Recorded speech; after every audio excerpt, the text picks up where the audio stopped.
Kuidas ma koju jõudsin? Põhimõtteliselt pikk jada lahti seletatuna, väga lihtne. Hakkasin tulema juba eelmisel reedel.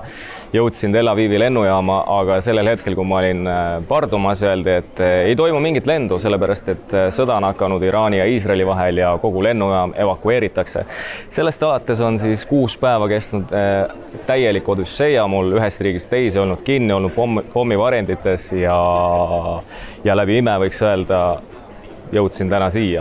Alguses pidi lend minema teisipäeva õhtul, aga siis hakkas need tunni haaval kogu aeg edasi lükkamine pihta ja lõpuks siis eile õhtul kell 9 äkki sain peale ja kas lootus oli kadunud? Ei olnud, mulle tegelikult meeldis siuke väike vaheldus, et nägi natuke, see oli traagiline, aga siin ma nüüd olen ja eks ma nõuab natuke aega, et välja magada ja seedida seda.